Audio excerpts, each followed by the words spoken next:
Don't burn, make compost. In April 2025, 10 farmers from Shantumbu village attended a compost training organized by Eco Stewards for Health Initiative.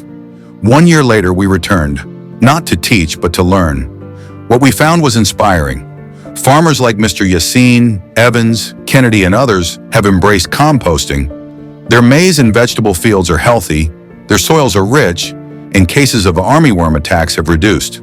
With compost, the same land is now used for different crops, without relying on chemical fertilizers. This is Chris Pamilis from Eco Stewards for Health Initiative. We're here in Shantumbu with a farmer here who attended the composting seminar last year. So, James Mwakatambala. So apa pamene tili pa farm yao. So tifuna timvere jani yao pali composting. So tipempa ko mtuuze ko pali jani yanu na composting mwamene yendera cause mwachokotonesa milisi zanu izi. So mnasanza fertilizer or compost? Compost only. Nasenza chape compost only. Okay. Yes, hapa nasenza chape compost chape kwenda ufika paja. Munambali tukusebenzesa compost.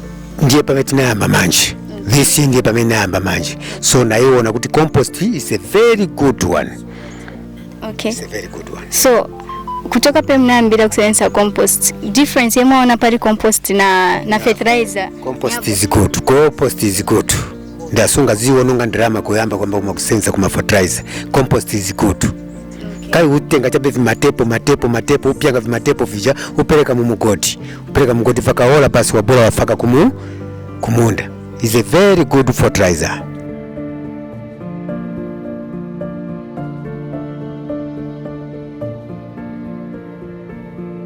It's me again, Chris Pamilis from Eco Stewards for Health Initiative. I'm here with Mr. Evans. So this is his farm, this is his field, and this is the part for the gardening where there are tomatoes, and that side, as you can see, there is maize.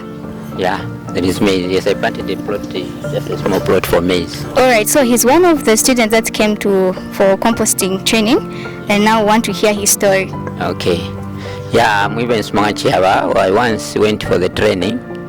Then they taught us how to use this manure. Now I did the manure quite alright. I used them to plant a plot, this near a small plot here of maize, then with the tomatoes here. After planting these tomatoes, I saw that the manure, it lasts longer than fertilizer. Because if you put manure, it takes time to fade.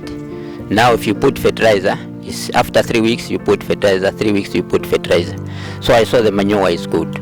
So it has saved you on cost for buying fertilizer? Yes, that saved me to the cost of buying fertilizer, yes. Hello, have you seen these organically grown tomatoes? They're very big and nice, very tasty.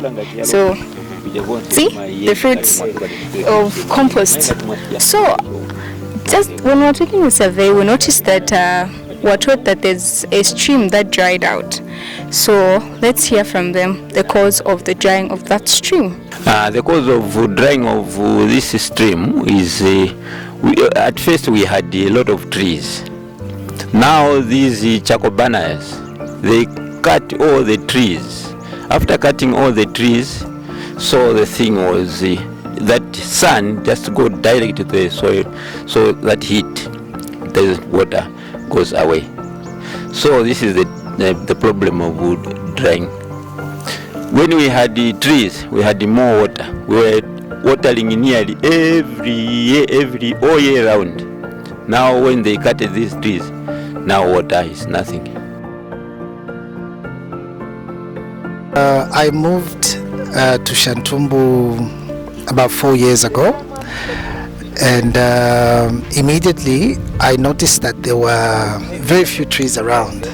The vegetation was scant, and the only place that had indigenous trees was just a small scale holding near my place.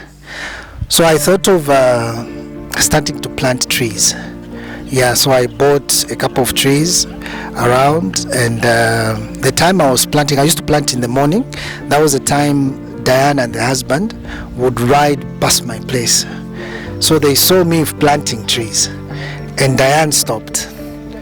From there, we started conversating, And I told her that the plan that I had was actually to plant trees all around Shantumbu, engage the headmen, educate them about the importance of tree planting, preservation and sustainability. Composting is not about having a farm or a field where you have to plant maize or any crop. Composting, you can actually compost in your own yard.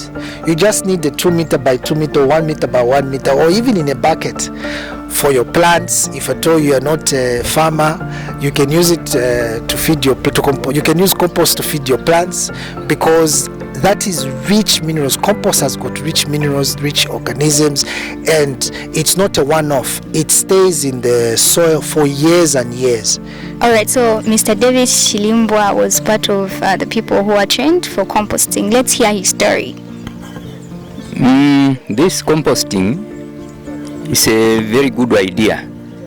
It's a simple type of compost which requires the waste material like twigs, slashed grass, then maize stalks, everything which is waste, including the paper bags, but not plastic. You've heard the emphasis, but not plastic or glass bottles. So what he meant was anything that can degrade. Yes. So to make this compost, we don't need a lot of material. We just need this waste material and the manure. Then you need to have the waste material on which you add the manure with water. We haven't put any fertilizer. We have just planted, and immediately removing this, we have planted, and we wanted to grow. But what we did was, because it was always raining, something which they told us not to do because we are making the soil acidic, we had to spray Roundup or non-selective to kill these coming leaves, because it was always raining. Even more powerful, these farmers are now teaching others in their community, including the village leadership. Together with our team and board members, we walk through their fields, listen to their stories, and witness the impact of sustainable farming in action. Shantumbu reminds us that change begins when knowledge is practiced. Don't burn, make compost. This is the story of Shantumbu.